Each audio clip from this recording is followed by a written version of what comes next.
Hello, welcome to day 6 of our Easter devotions. Today we come to think about Jesus' words on the cross, "It is finished." Over the past week we have been considering the various words and phrases that Jesus spoke from the cross, where some of those words were prayers offered in deep anguish, others were instructions of care and compassion to those closest to him. Some were words granting assurance to others, while some were expressing his own deep anguish. As we approach the final sayings of Jesus on the cross, I wonder, have you noticed that the words he speaks have got progressively shorter? As he speaks to the thief on the cross, he's almost having a conversation with him. But by the time we get, as time goes on, his speech becomes more limited as sentences, and then they become just phrases. It's likely because of the pain and anguish that he was undergoing was intensifying, making it difficult for Jesus to speak at all. So by the time we get to his sixth cry, he can only manage a single word.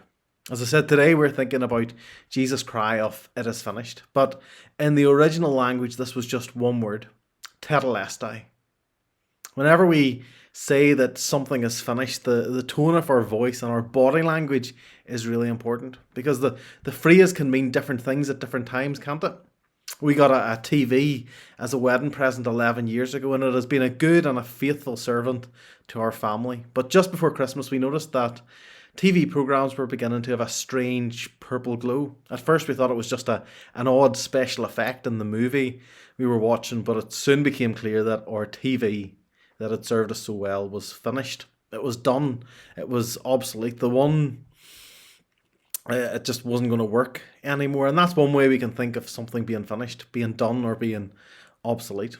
Another way we might use the phrase is that if you've been struggling for most of Saturday with a flat piece pack of furniture from IKEA, and then 4 p.m. comes, you might declare at the end that you're finished. And what you probably mean is, thank goodness that's done. I've got it out of the way, and I hope no one leans too hard on it, because it might just break, but it's finished.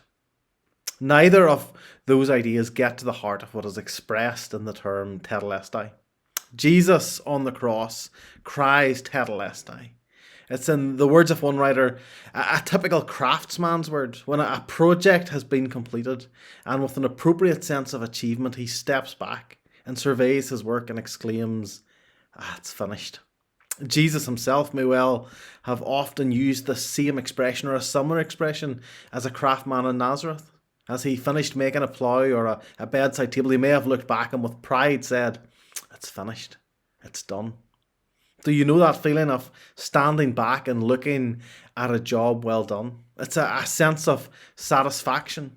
That's what's at the heart of Jesus' phrase here, tetelestai. It's finished. It's done. But it's done really well. It was a cry of triumph. It spoke of accomplishment. In fact, the phrase could equally be translated, "It is accomplished," or "it is achieved." As Jesus comes to face his own death on the cross, he cries out not in lament or complaint, but it is a cry of victory. It is finished. It is done. It is accomplished. This is a cry of triumph. The victim has become the victor. He has fulfilled his purpose in coming to earth. His work is done. Our salvation is accomplished. That's what Jesus is saying when he cries, "It is finished." Let me leave you with these words from A.W. Pink. "It is finished" is but one word in the original. And that word is wrapped up the gospel of God. And that word is contained the ground for believers' assurance. And that word is discovered the sum of all joy and the very spirit of divine consolation.